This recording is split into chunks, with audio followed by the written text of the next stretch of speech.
escucha. Muy bien. ¿Qué tal? ¿Cómo están? ¿Estamos todos presentes?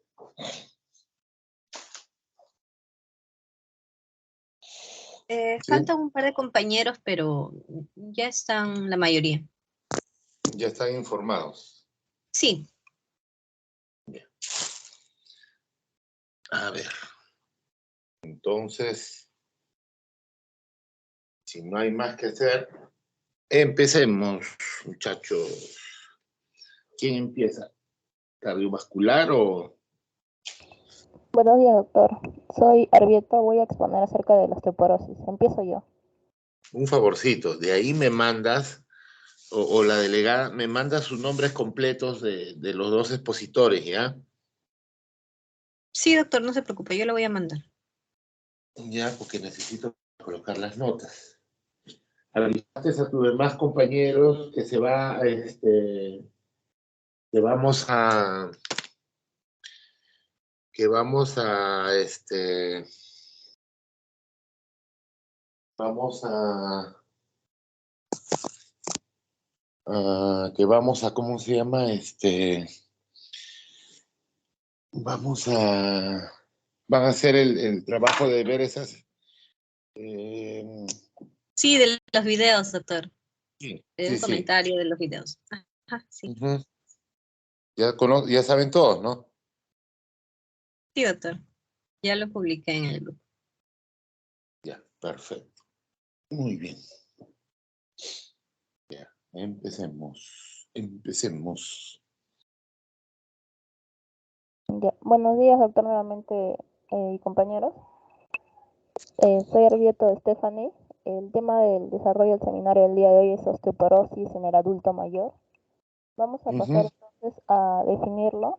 En el año 93 aquí la OMS definió a la osteoporosis como una enfermedad sistémica que va a estar caracterizada por una disminución de la masa ósea y además de un deterioro de la microarquitectura del tejido óseo, haciendo que incremente la fragilidad del hueso, con la consecuencia como un aumento también del riesgo de fractura.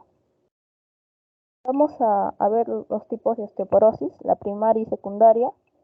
Dentro de la primaria tenemos a la osteoporosis idiopática, que ocurre pues, en niños, también es llamada osteoporosis juvenil, y también está dentro de ella, además del niño, en el adulto joven.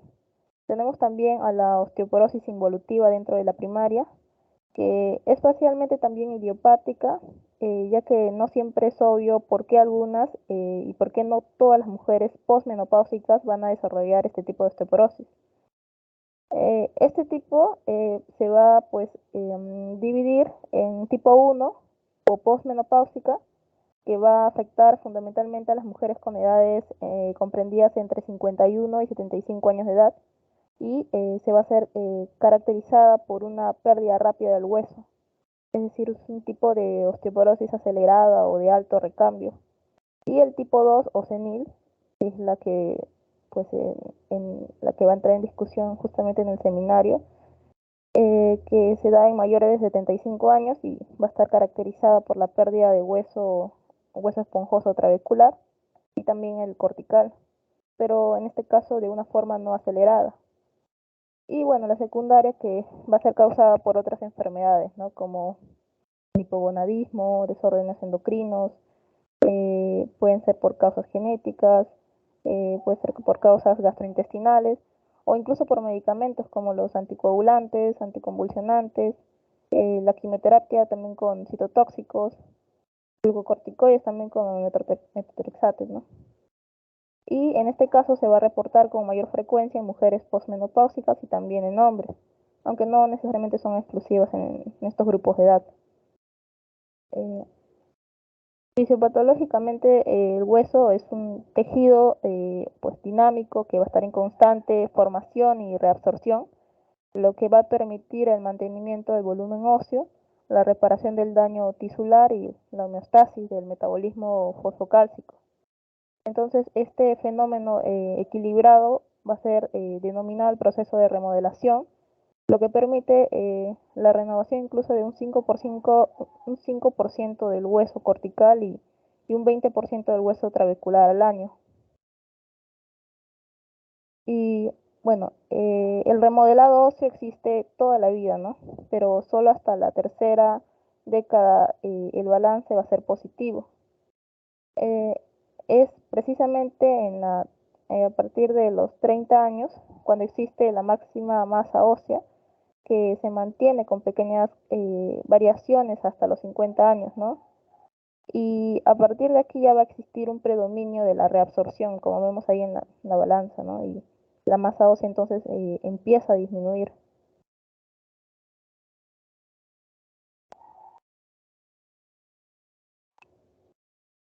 ¿Qué pasó?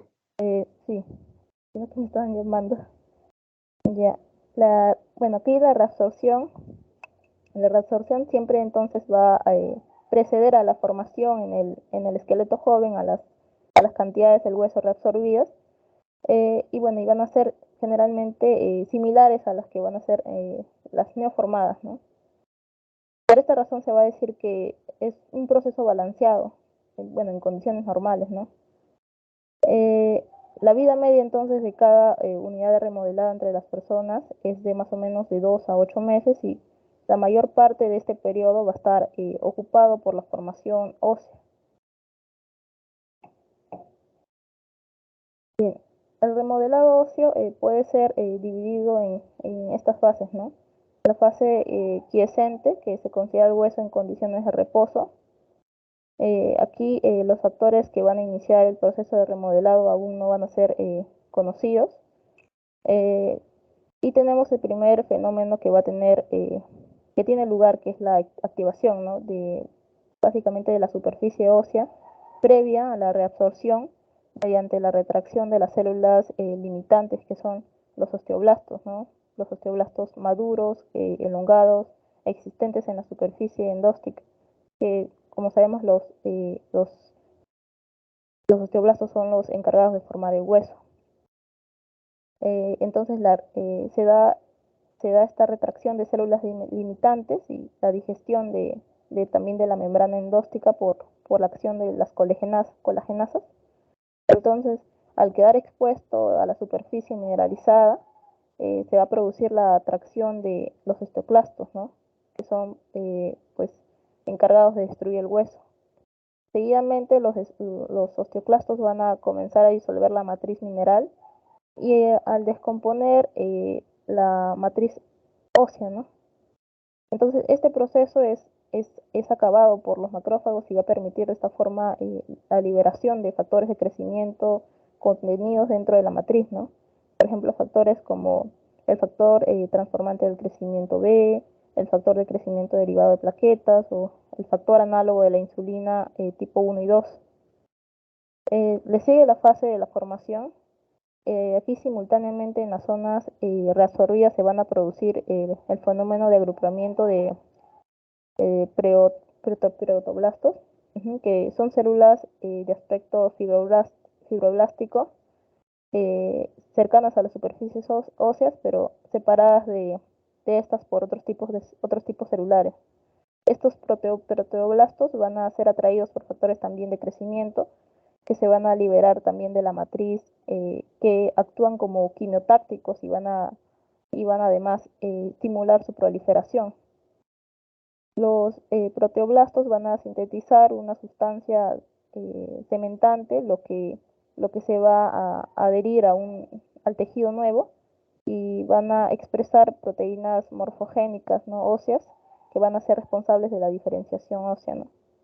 A los pocos días, los osteoblastos ya diferenciados van a sintetizar una sustancia osteoide, ¿no? Que va a rellenar las zonas que están agujeradas. Y a los 30 días del depósito del osteoide va a comenzar la mineralización, que va a finalizar a los 130 días en el hueso cortical y a 90 días en el trabecular. Y nuevamente empieza la fase quiescente o la de descanso. Básicamente, la función de los osteoclastos va a estar pues regulada por diversos factores factores, ¿no? Como el receptor activador del ligando del factor nuclear, el RANK, y la osteoprogesterina. La unión entonces del RAN con su ligando, el RAN-L, va a derivar en la activación de una vía de transducción de señal que va a actuar como mediadora de la formación y la supervivencia de estos osteoclastos, estimulando entonces su función, mientras que la osteoprogesterina se une al RAN-L, a su ligando, bloqueándolo de esta forma e inhibiendo la resorción ósea que era pues mediada por los osteoclastos, ¿no? Así, la densidad mineral ósea pues, es el resultado final de una compleja sucesión de equilibrios a nivel celular, ¿no? Que es de los osteoclastos y de los osteoblastos, y molecular por medio del RANK-L, del ligando, y la osteoprogesterina, ¿no?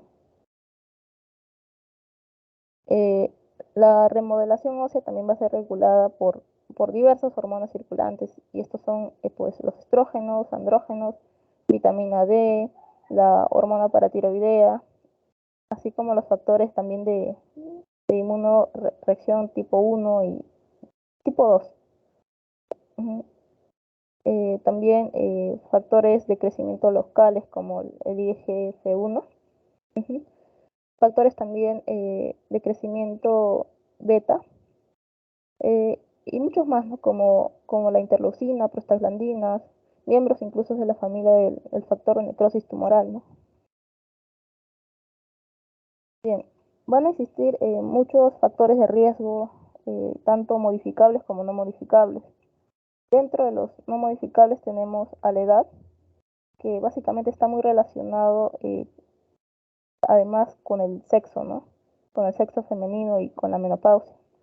Aquí la pérdida de estrógenos por la menopausia fisiológica o por la extirpación quirúrgica de los ovarios va a ocasionar una rápida pérdida del hueso y también las diferencias en las dimensiones del esqueleto en el adulto de acuerdo con el sexo.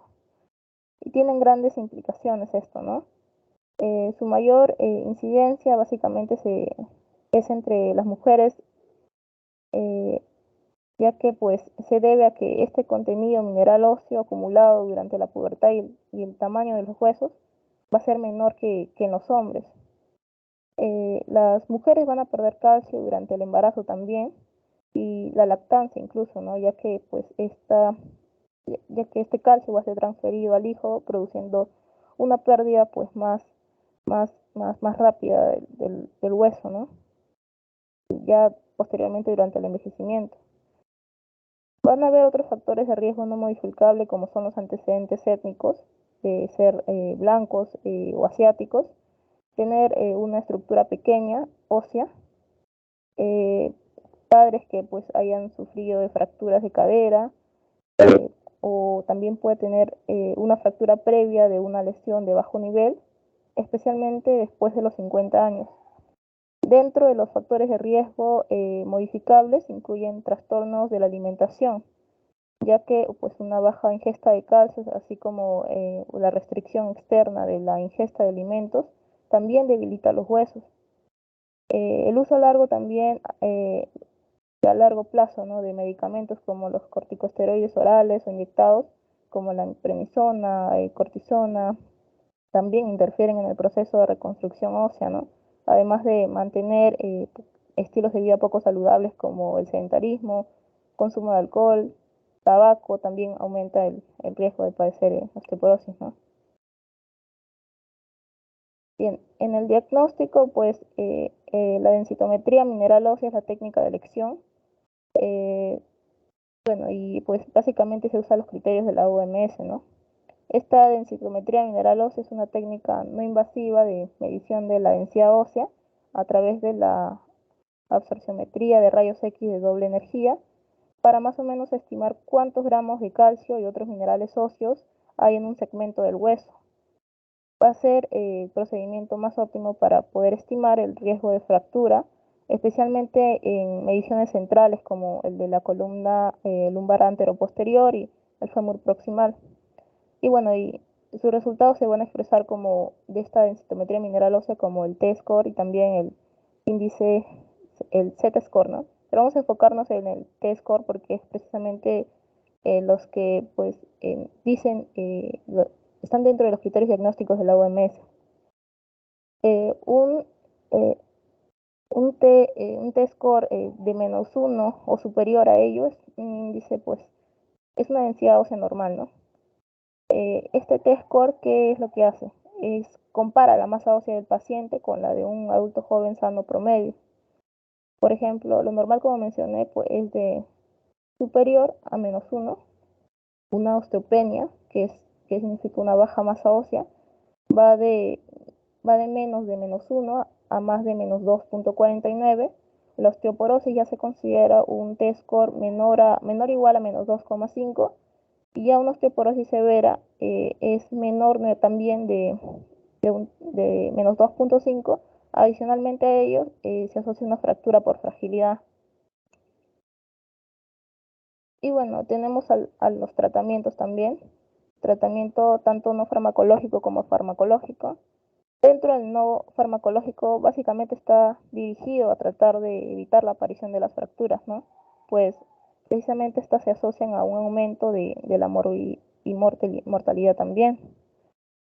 Van a haber muchas cosas que se pueden hacer para poder mantener entonces tanto los huesos fuertes y obviamente evitar las fracturas.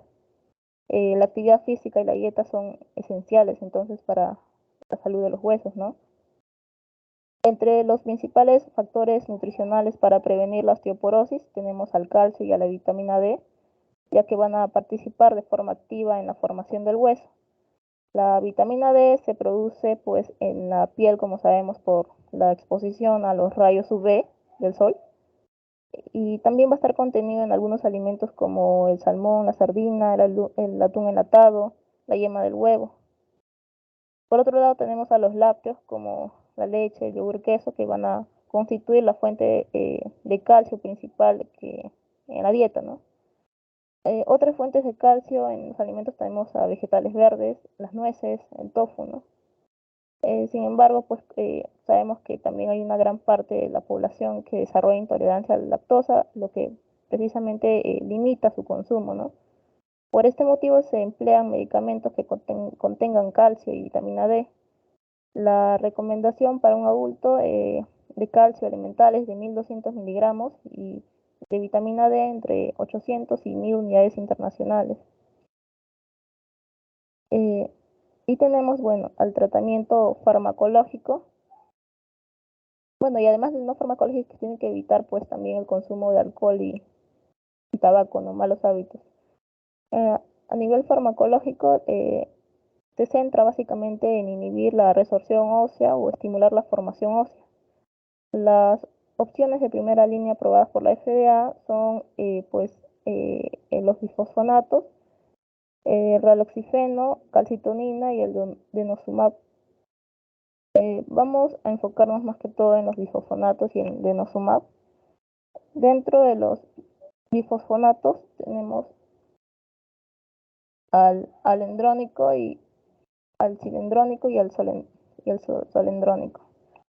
En el caso de los bifosfonatos se usan pues los bifosfonatos nitrogenados, ¿no? El alendrónico, el risendrónico, el solendrónico y también el ibandrónico. Estos tres primeros son los que vamos a pues enfatizar un poquito más. Básicamente se utilizan por su potencia y también su comodidad, se podría considerar hasta cierto punto, ¿no? De su administración, ¿no? Van a constituir el tratamiento de elección en la osteoporosis posmenopáusica, siendo también eficaces para la osteoporosis en hombres y también en la que es inducida por glucocorticoides. Incluso se llega a estimar que el riesgo de fractura va a disminuir a los 6 meses de instaurar este tratamiento con bifosfonatos, ¿no? En el caso del alendrónico y risendrónico, pues, es de administración semanal por vía oral, se recomienda por primera elección para prevenir fracturas vertebrales, no vertebrales y de cadera. En el caso de las mujeres posmenopáusicas, con fractura vertebral preexistente y también que hayan tenido osteoporosis confirmada por densitometría mineral ósea. En cambio, el solendrónico es de uso hospitalario y se va a administrar por vía intravenosa cada 12 meses. Se considera este solendrónico como segunda elección en osteoporosis posmenopáusica, o también como alternativa a la vía oral cuando esta no va a ser adecuada o por falta de adherencia, ¿no? También se recomienda cuando no se tiene determinación densitométrica, ¿no? Es también considerada como primera opción de tratamiento en mujeres posmenopáusicas con fracturas de cadera reciente que no puedan tener pues un tratamiento oral. En el caso de los hombres, el solendrónico se dice que es el único que ha demostrado prevenir fracturas vertebrales en igual proporción que en mujeres, por lo que también se va a considerar de elección en ellos, ¿no? Entonces, de forma general, los bifosfonatos se distinguen pues efectos adversos, como los que son molestias gastrointestinales, como irritación esofágica, disfagia, acidez gástrica, ¿no? También tenemos a la osteonecrosis mandibular, a la fractura típica de fémur, a la uveitis y escleritis, y bueno, adicionalmente va a estar contraindicado en pacientes con hipocalcemia, ¿no? Entonces, siendo esto es importante tratar la hipocalcemia por déficit de vitamina D antes de comenzar el tratamiento con el caso del que es vía intravenosa con el solendrónico. Y tenemos finalmente al denosumab, que es un anticuerpo monoclonal humano que se administra también en vías, en este caso subcutáneas, cada 6 meses, y se recomienda para prevenir fracturas vertebrales, no vertebrales y también de cadera en el caso de las mujeres postmenopáusicas con osteoporosis confirmada por la densitometría mineral ósea. En el caso de que pues, los bifosfonatos orales no se puedan usar por contraindicación, intolerancia o imposibilidad de cumplir el tratamiento. También es una alternativa a los bifosfonatos en osteoporosis inducida por glucocorticoides y también en hombres con osteoporosis que no responden o no toleren a los bifosfonatos e incluso en los que padecen insuficiencia renal, ¿no? También está contraindicado en hipocalcemia, y me confundí de poner hipocalcemia. Y bueno, aquí en las imágenes, ¿no? En el caso de los bifosfonatos y de los denosumab, en el caso de los bifosfonatos, cuando los osteoclastos comienzan a resorber el hueso impregnado de bisfosfonato, los bisfosfonatos liberados se van a unir a la farnesil pirofosfato sintasa que se encuentra dentro de los osteoclastos, lo que finalmente conduce a la apoptosis de estos osteoclastos, ¿no? En cambio, el denosumab tiene pues un modo de acción diferente al de los bifosfonatos. Se va a unir al activador del receptor del ligando del factor nuclear, al RANG-L, y al hacerlo, pues evita la activación del RANG en la superficie de los osteoclastos y también de los precursores de los osteoclastos, ¿no?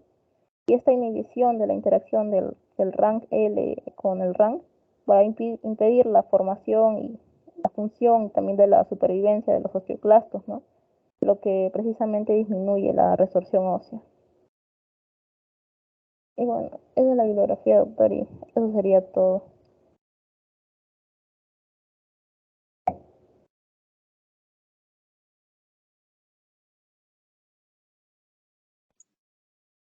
Muy bien. ¿Quedó claro? Ahí a ver. ¿Alguna pregunta? ¿Algo que no haya quedado claro?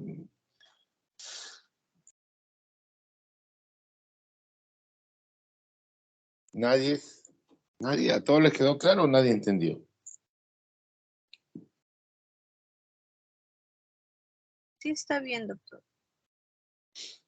Ya, a ver. Pero nadie va a preguntar.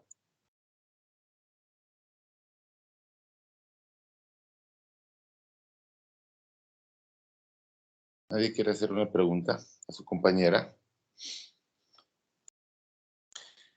A ver, ¿qué otras hormonas intervienen en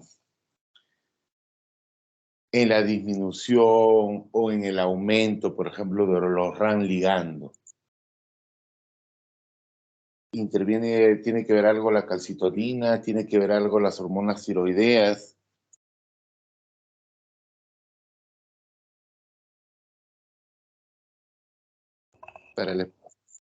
¿Me pregunta a mí, doctor?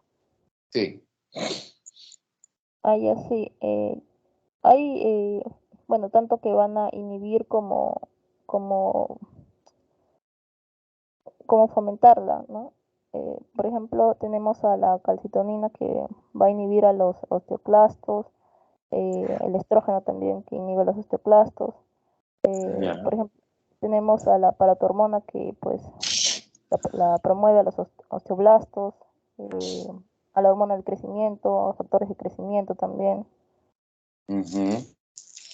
Claro, intervienen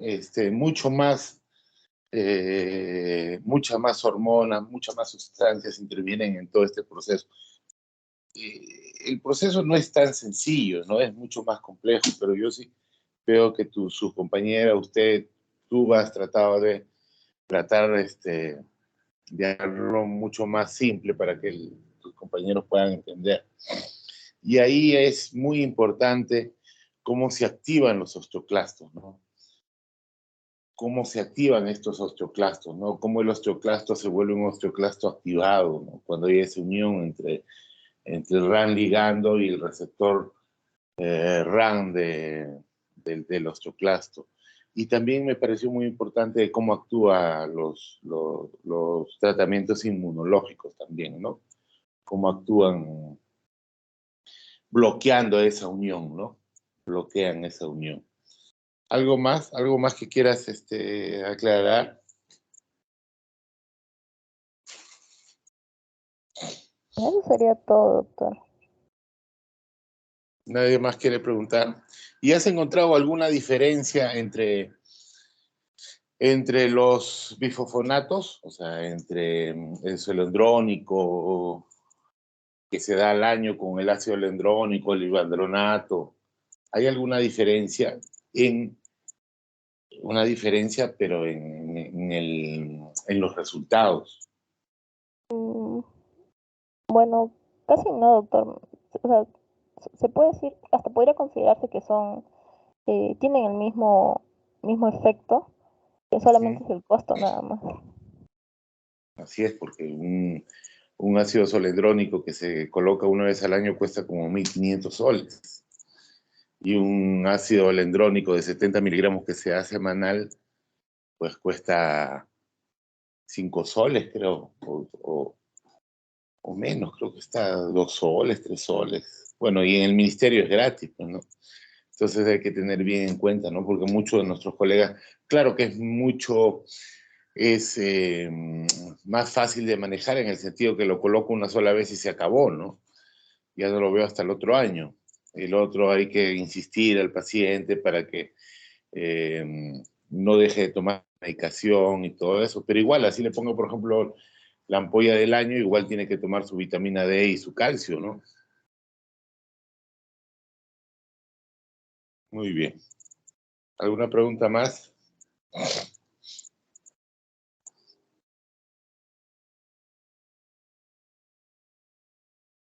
¿Alguna pregunta más, muchachos?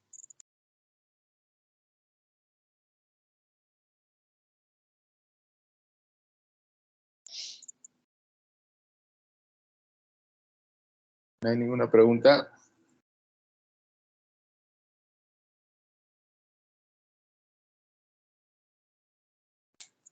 Bueno, prosigamos con el próximo seminario. Sí, doctor, buenos días. Voy a compartir pantalla. Muy bien.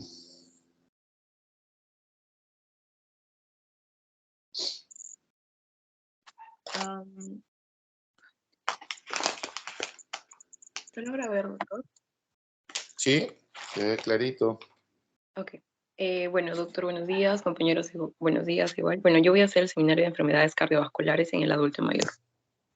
Bueno, un poco sobre el conocimiento sobre esto, vemos que, bueno, la población mundial es justamente en las personas mayores de 60 años, Sí ha habido como un incremento un poco más rápido, dependiendo mucho de las enfermedades que se han ido desarrollando, ¿no? Bueno, dentro de esto, las enfermedades cardiovasculares, bueno, no son la principal causa de muerte dentro de todos los adultos mayores de 60 años en el mundo. Un poco sobre su epidemiología, vamos a ver que, bueno, se calcula aproximadamente en el año 2014 murieron aproximadamente 17.3 millones de personas a causa de justamente de una cardiopatía coronaria, y también en segundo lugar tenemos a los accidentes cerebrovasculares, ¿no? Estas muertes sí, bueno, no afectan tanto, como que hay mucha diferencia en cuanto al sexo, tanto en hombres como en mujeres, pero más del 80% se producen más que todo en los países que van a tener ingresos bajos a medios. Una de las principales causas justamente de esta mortalidad en cuanto a los adultos mayores de 60 años, vamos a tener que en primer lugar va a ser la cardiopatía isquémica, y en segundo lugar vamos a tener a las enfermedades cerebrovasculares, ¿no? Bueno, un poco ya, bueno, como mencioné en el cuadro, tenemos primero a lo que son las enfermedades isquémicas del corazón, que aproximadamente son 10.9, luego están las enfermedades cerebrovasculares con 10, y luego por tercero tenemos a la diabetes mellitus, ¿no? Luego continuamos con otras patologías clásicas en cuanto a los adultos mayores. En cuanto a los factores de riesgo, vamos a tener que, bueno, sí va a ser muy importante la edad. Acá vamos a tener un rango que va a ser mayor a 55 años, luego si es que va a tener diabetes. Por otro tenemos a la hipertensión arterial, si es que el paciente ha consumido o consume cigarros, bueno, el tabaquismo, y es más predominante sí en el sexo masculino, pero no hay mucha diferencia en sí, ¿no? Y igual, si es que alcohol, abuso de drogas, alguna cardiopatía congénita, ¿no? Tanto sean los niveles bajos de colesterol y como los niveles altos de colesterol, ¿no? También pesa mucho lo que es la obesidad y el sedentarismo, ¿no? Bueno, vamos a ver algunas alteraciones en cuanto a la estructura, a nivel molecular y a nivel funcional, ¿no? Eh, Como vemos, bueno, van a haber algunos cambios estructurales, bueno, con respecto al sistema cardiovascular, ¿no? En la persona anciana. Primero, una de ellas vamos a tener que, bueno, las arterias sí se van a poner un poco más gruesas, se van a ver un poco más rígidas, ya lo voy a explicar un poco más adelante. Y bueno, también, por ende, va a poder disminuir lo que es la capacidad en cuanto a la reserva del corazón, ¿no? Por esto se van a presentar múltiples enfermedades cardiovasculares. Entonces va a hacer que el anciano tenga como que más limitaciones, ¿no? Ya sea al realizar ejercicio o incluso hasta caminar. También vamos a ver que, bueno, va a ser muy afectada lo que es en cuanto a lo que es la presión arterial. Como va a ir variando, sí, de acuerdo a la edad, tanto sea su presión diastólica como su presión sistólica. Bueno, en cuanto a algunas alteraciones, en cuanto a las grandes arterias, vamos a tener que, bueno, acá sí se va a deber a una proliferación en cuanto a lo que son las células musculares lisas, y por ende va a haber como que se va a ver un engrosamiento de lo que es la matriz intercelular, ¿no? Lo que va a hacer esto es que va a ir generando una remodelación arterial. Entonces se va a producir, como lo que ya dije, ¿no? Se va a producir una rigidez aórtica. Entonces bueno, esto va a ser lo que va a ir aumentando lo que es la presión sistólica, ¿no? Luego tenemos al miocardio. En este caso vamos a tener que, bueno, sí se va a ver que, bueno, va a ir incrementando lo que es el aumento de la masa cardíaca, en el caso de lo que es el ventrículo izquierdo, conforme va pasando la edad, ¿no? Entonces, porque esto se va a ir hipertrofiando, en el caso de, por ejemplo, el cardiomiocito, entonces va a ir como que incrementando lo que es el grosor de lo que es la matriz intercelular, ¿no? También se puede presentar lo que es el aumento de lo que es el tejido, bueno, del colágeno, ¿no? En esa zona. Entonces, va a haber en estos casos, en el miocardio, va a haber lo que es un aumento en lo que es la poscarga, ¿no? Bueno, en cuanto a esto, vamos a ver que, bueno, conforme va pasando los años, bueno, va a haber una disminución en cuanto a lo que es el número de cardiomiocitos, ¿no? Esto se va a unir a lo que es a los receptores beta adrenérgicos, que se va a producir como una desensibilización. Entonces va a producir lo que es una disminución en cuanto a lo que es la contractibilidad miocárdica, ¿no? Entonces va a ir esto aumentando lo que es la presión aórtica y bueno, también va a ir disminuyendo en cuanto a lo que es el volumen, en cuanto al bombeo de sangre, por ejemplo, cuando un anciano haga ejercicio, ¿no? O incluso camine. Por otro tenemos a la microcirculación, que bueno, sí se ha planteado más que todo esto, porque bueno, va a haber una transmisión tanto de los pequeños vasos como que va a haber como que una pulsación un poco más aumentada, ¿no? Entonces esta pulsación conforme va pasando la edad va a ser como que va a ir dañando lo que es el endotelio, ¿no? Entonces también esto podría afectar mucho a lo que es a los pequeños vasos, ¿no? En cuanto a los cambios en la función cardíaca, vamos a tener algunos puntos que, bueno, acá ya lo mencionaba anteriormente, va a ser lo que es la reducción de lo que es la fase del llenado rápido, ¿no? También, como ya lo mencioné, también el aumento de la poscarga. Va a haber una reducción, sí, de lo que es el gasto cardíaco, una contractilidad un poco más aumentada, va a haber una disminución de la frecuencia cardíaca en cuanto a la persona realice alguna actividad, ¿no? Y bueno, como le acabo de decir también, va a haber un pequeño aumento compensatorio en lo que es el volumen, ¿no? Cuando el corazón bueno, lata, ¿no? Entonces, eso va a ser muy importante. Por otro, tenemos a lo que es la disminución diastólica también, y bueno, en cuanto a que la persona ya sea que esté en reposo o esté realizando una actividad, ¿no? Y por otro tenemos una contracción auricular aumentada. Más que todo esto va a ser porque se van a presentar lo que son las arritmias, ¿no? Bueno, otras son las enfermedades cardiovasculares que van a ser mucho más frecuentes en ancianos. Primero tenemos a la hipertensión arterial, que ya lo voy a explicar un poco más adelante. Por otro tenemos a las cardiopatías isquémicas, una insuficiencia cardíaca. Y por otras, con menos porcentaje, pero no menos importante, tenemos a las arteriopatías periféricas, una cardiopatía valvular, las arritmias también que son muy frecuentes, y bueno, las insuficiencias cardíacas congestivas, ¿no?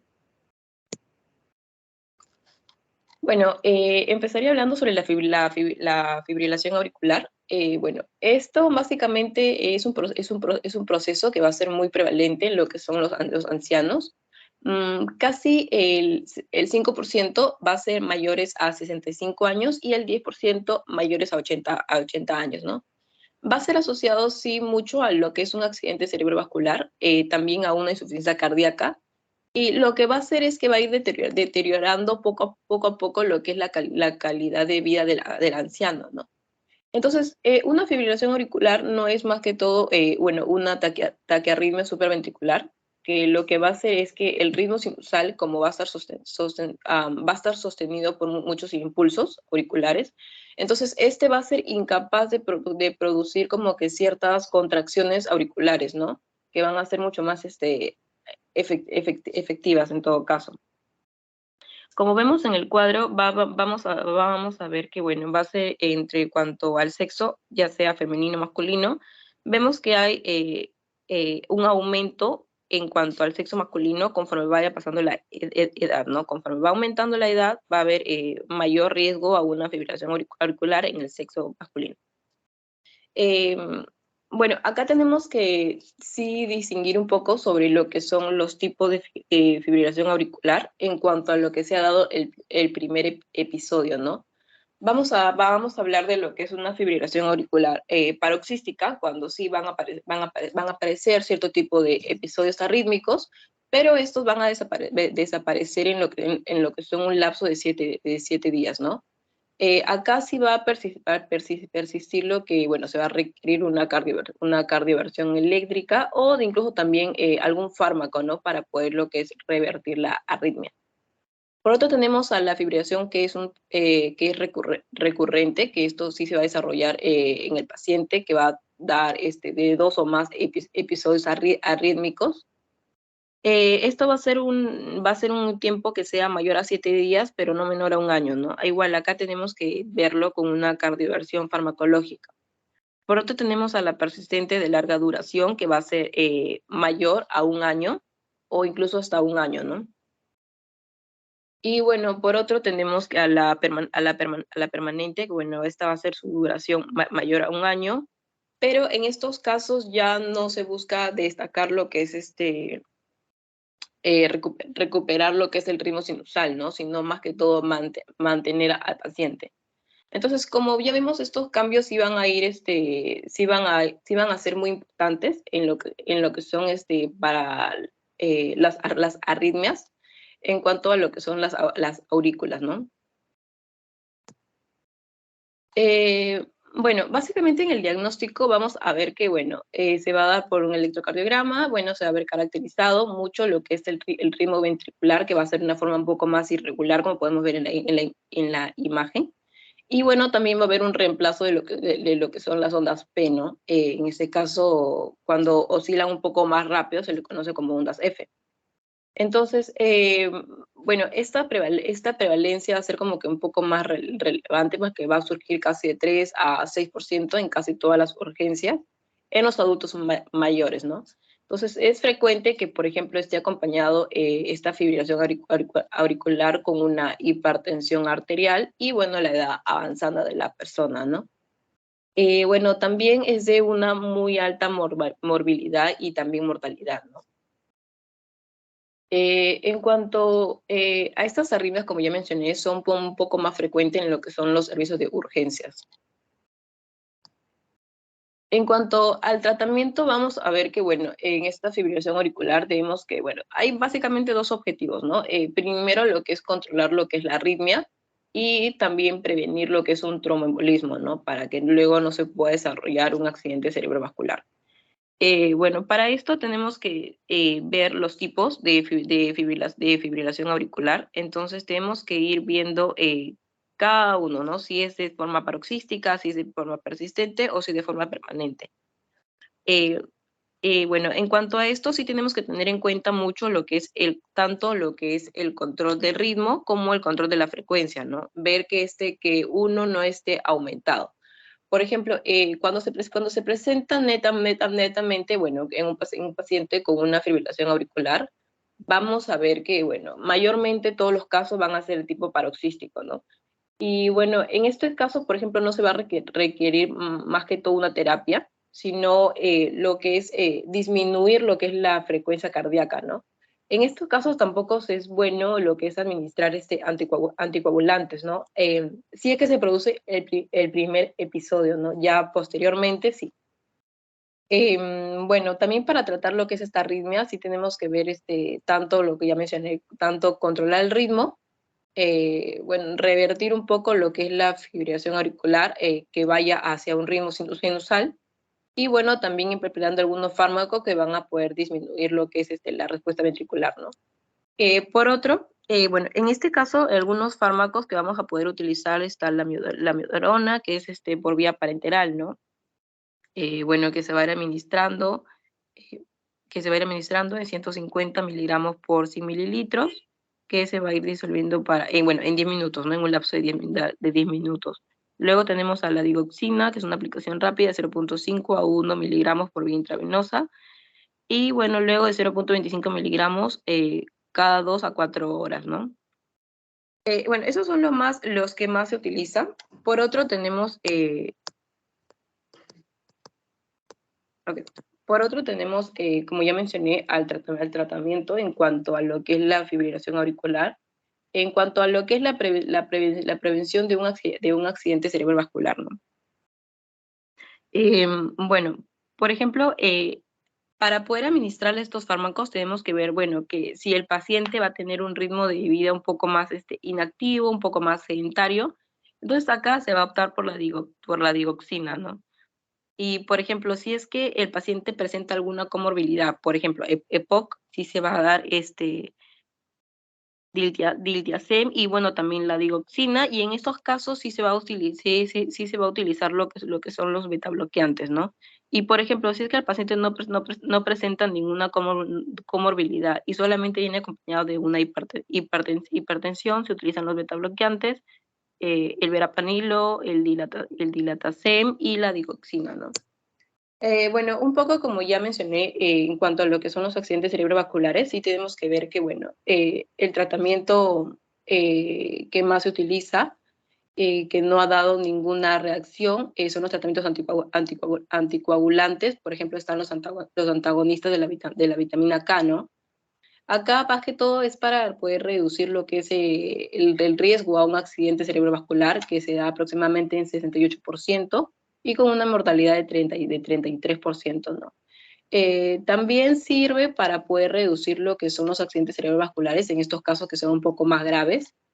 Y en estos sí tenemos que darnos un margen para llevarlo a un nivel terapéutico, que sea más que todo para poder prevenir lo que es el riesgo hemorrágico, ¿no? Bueno, acá hay un esquema que es una guía de 3 pasos, que es para la anticoagulación. Acá se va a recomendar lo que es la escala de... Acá. Okay. A la escala de lo que es la escala de CHAD-10 VAX, que, bueno, básicamente acá es para poder estimar lo que es el riesgo a que una persona pueda presentar un ACV, ¿no? En pacientes con una fibrilación auricular. Se recomienda así más que todo lo que es la anticoagulación para lo que es prevenir, bueno, las tromboembolias, ¿no? Esto se da a una diferencia de personas, bueno, hombres, que va a ser mayor a 2. Igual, también se recomienda esta anticoagulación bueno, en una prevención de tromboembolias en cuanto a pacientes que van a, pues, bueno, que van a estar dentro de lo que es el chat 10 VAS, pero que va a ser mayor a 3, ¿no? Y en estos casos, por ejemplo, si es que se va a presentar, si es que presenta una fibrilación auricular, no se recomienda, por ejemplo, una monoterapia de algún antiagregante, porque básicamente esto es como que para la prevención de un ACV, pero en pacientes con fibrilación auricular. Pero acá no se evalúa lo que es el riesgo, ¿no? Para un ACV, solamente cuando controla lo que es la arritmia. Entonces, sí tenemos que tener en cuenta este tipo de, bueno, este cuadro, esta escala para poder valorar, ¿no? Por otro, tenemos a la hipertensión arterial en el adulto mayor. Bueno, acá vamos a ver que es un poco más frecuente, también es un poco más compleja. Y, bueno, no solamente se presenta como que ciertos eventos cardiovasculares, ¿no? Sino que también hay que tener un poco mayor de dificultad, por ejemplo, para dar un correcto control terapéutico, ¿no? En este caso, bueno, la mayoría de todos estos pacientes ancianos va a presentar una hipertensión arterial. Especialmente, bueno, prioriza lo que es la sistólica que la diastólica, ¿no? Entonces es muy importante poder controlar lo que es la morbimortalidad, ¿no? Bueno, en una población mayor, bueno, sí vamos a ver que, bueno, la hipertensión arterial es un riesgo bastante significativo asociado a una enfermedad cardiovascular, ¿no? Bueno, acá va a llegar más o menos a un 69%, por ejemplo, en que estos pacientes que sean hipertensos desarrollen un infarto agudo de miocardio, un 77% una ictus y un 74% una insuficiencia cardíaca congestiva, ¿no? Entonces, ¿a qué le llamamos una hipertensión sistólica aislada? Que sea mayores, o sea, que el adulto mayor presente una hipertensión arterial, que sea una presión arterial mayor a 160 y menor a 90, ¿no? Que sea la diastólica. En este caso vamos a ver que, bueno, la presión arterial sí va a verse aumentada conforme vaya pasando la edad, pero a una edad de como 60 años va a ir estabilizando, ¿no? Entonces va a ir aumentando conforme vayan pasando los 60 años. Bueno, Para esto vamos a tener que, bueno, ciertos factores de riesgo que, bueno, va a ser, por ejemplo, es más propenso un paciente que es normotenso, tiene a comparación, bueno, un riesgo de 3 veces más para poder presentar lo que es una hipertensión arterial, ¿no? Por ejemplo, sí mencioné también que conforme vaya pasando la edad es mucho más prominente y va aumentando lo que es la presión arterial. Entonces, la principal causa de muerte es la hipertensión arterial, pero en personas que van a ser mayores de 75 años, ¿no? Igual, ver lo que es dar un importante tratamiento para poder que sea de una forma un poco más adecuada, ¿no? Bueno, en cuanto al tratamiento, vamos a ver que, bueno, vemos a la presión arterial sistólica tiene que ser menor o igual a 140 en estos pacientes, que va a ir redondeando dentro de una edad de 55 a 79 años. Y bueno, también, por ejemplo, lo ideal es que, bueno, sea de 140 en pacientes que van a tener mayor a 80 años, ¿no? Entonces, eso es lo ideal. Entonces, para esto sí tenemos que ir modificando bueno, ver más que todo lo que es el estilo de vida del paciente, y bueno, se va a iniciar lo que es el tratamiento farmacológico, ¿no? Bueno, si es que el paciente presenta alguna comorbilidad, vamos a ver, bueno, que va a estar asociado mucho a lo que es una presión arterial sistólica, que va a estar entre 140 y 159 milímetros de mercurio, y en el caso de la diastólica está a 90 a 99, ¿no? Entonces, en estos casos, por ejemplo, tenemos que tener presente que, bueno, tienen que estar primero lo que son las YECA, también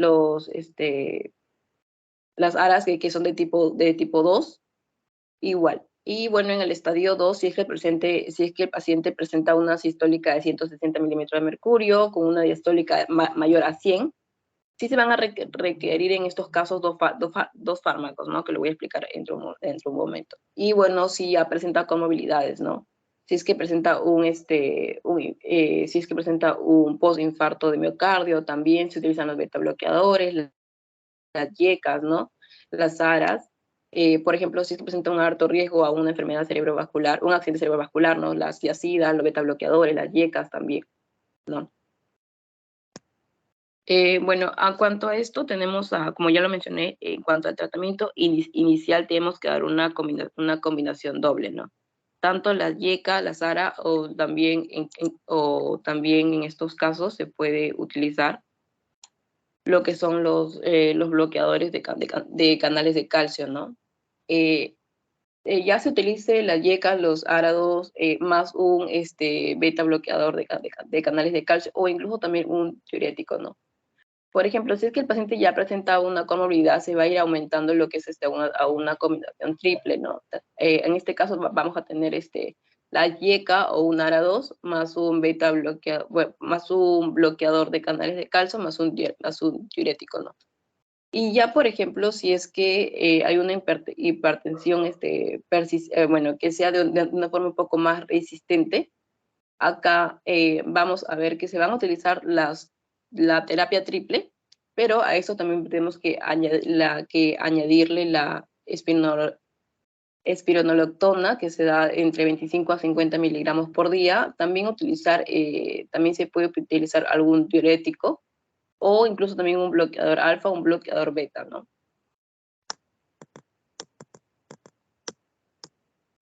Bueno, por último tenemos a los beta-adrenérgicos. Bueno, estos receptores beta-adrenérgicos, también llamados adrenoreceptores, bueno, son una clase de receptores, que ya lo mencioné también al inicio, que son asociados a lo que es la proteína G, que bueno, estos van a ser activados por catecolaminas, también adrenalina y noradrenalina, ¿no? Bueno, acá está.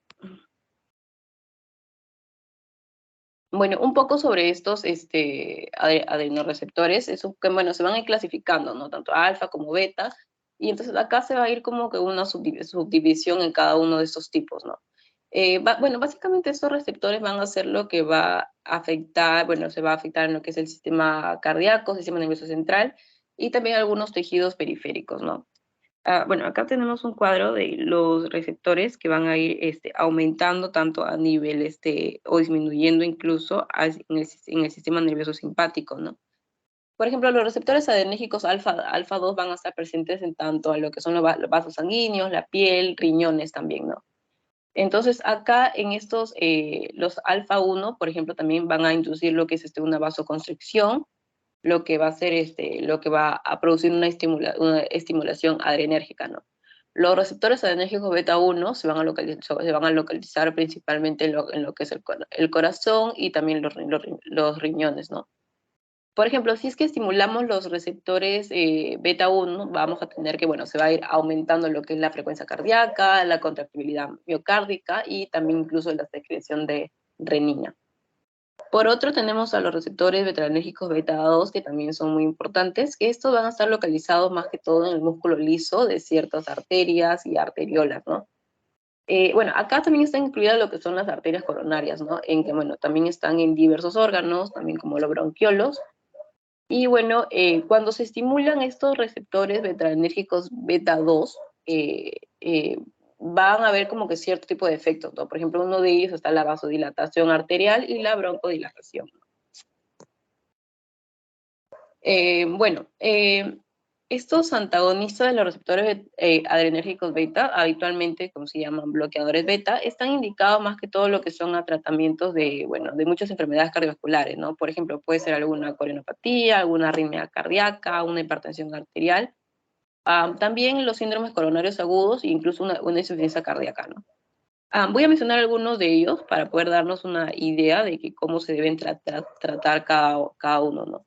En cuanto a los síndromes coronarios agudos, vemos que, bueno, acá vamos a tener como que 3 diagnósticos en cuanto a ello, ¿no? Por ejemplo, si es que el paciente presenta alguna angina inestable, un infarto de miocardio sin elevación de lo que es el segmento ST, y también lo que es el infarto de miocardio con una elevación de ST, ¿no?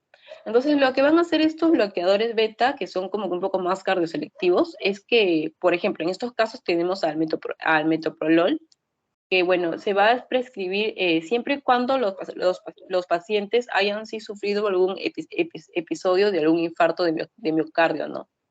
Entonces, esto va a ser muy importante. Por ejemplo, si es que la frecuencia cardíaca también se ha ido reduciendo, entonces sí tenemos que ver que, bueno, que este bloqueo, por ejemplo, de los beta 1, también disminuye, ¿no? En cuanto a lo que es el nódulo sinolo auricular. Bueno, también se da, por ejemplo, como ya mencioné, en un infarto agudo de miocardio. Por ejemplo, acá sí se va a presentar lo que es una disminución en cuanto a lo que es la frecuencia cardíaca, ¿no? Entonces, más que todo, acá se utiliza por lo que es, bueno, reducir ciertas demandas miocárdicas de oxígeno, ¿no? También, bueno, estos bloqueadores, en estos casos, los beta, bueno, vamos a tener que van a haber una gran utilidad en cuanto a ciertos pacientes, como ya mencioné, con antecedentes, sí, de un infarto de miocardio, pero más que todo se utiliza para poder controlar lo que son las arritmias, ¿no? Entonces, para que el paciente en los próximos años o meses no se vaya a complicar, ¿no? No vaya a tener alguna complicación. Por otro, tenemos a las arritmias. En estos, bueno, estos bloqueadores beta lo que van a hacer es, bueno, disminuir lo que es la frecuencia cardíaca y, bueno, también lo que es bueno, va a ayudar mucho a lo que es la conducción a través de lo que es el nódulo auriculoventricular, ¿no?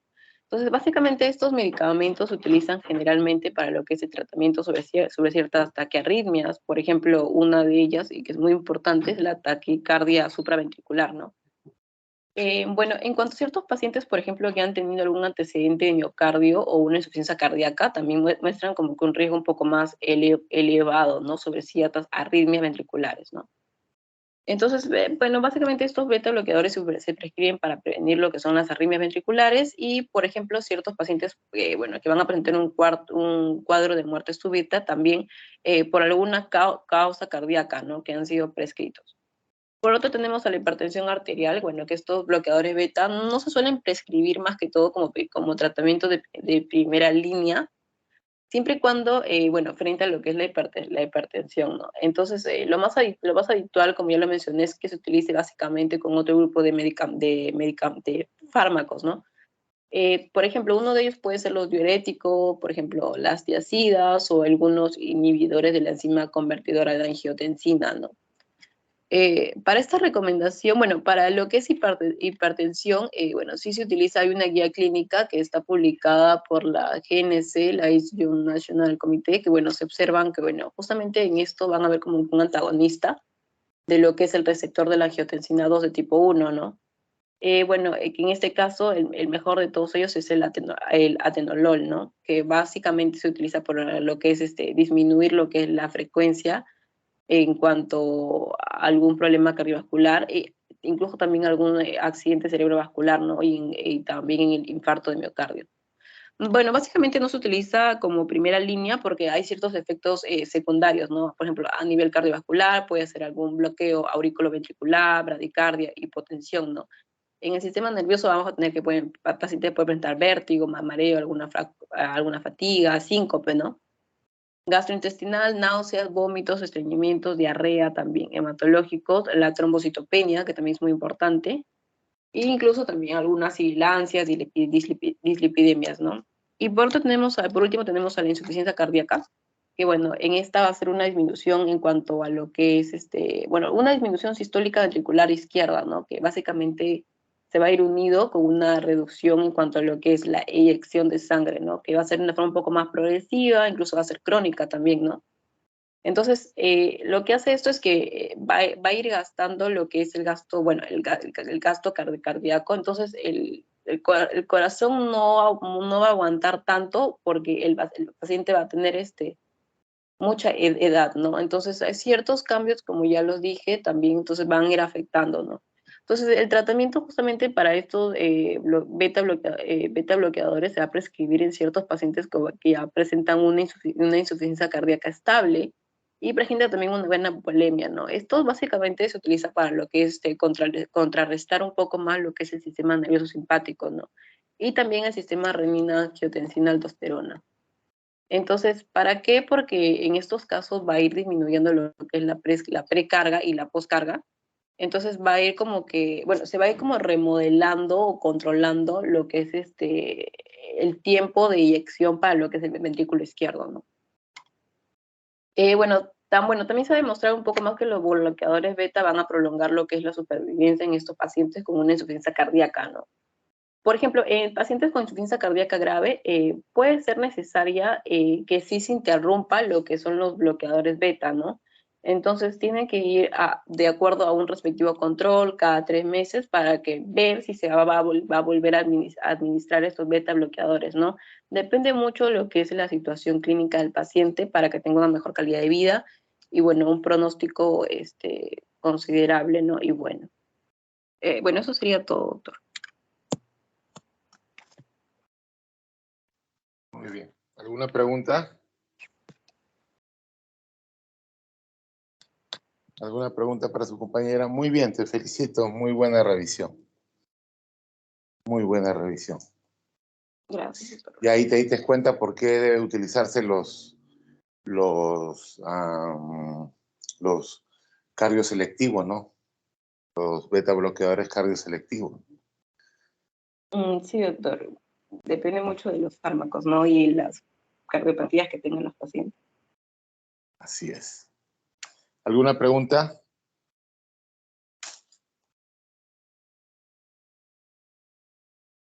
¿Alguna pregunta?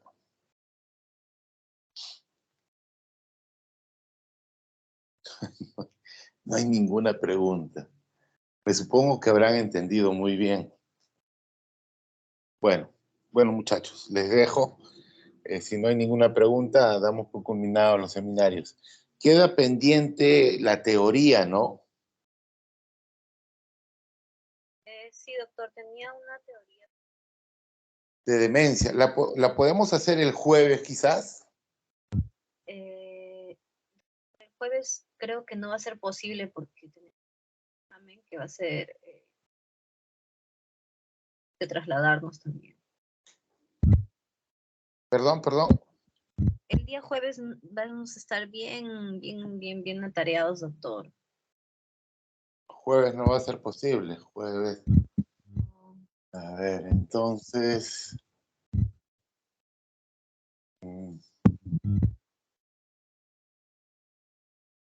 Viernes. Sí, me parece que el viernes sí. Ya. Coordinamos entonces para el viernes. Yo te confirmo si es en la mañana o lo hacemos en la tarde. Está bien, doctor, gracias. ¿Ya? Ya. Muy bien, muchachos. Nos vemos. Hasta luego.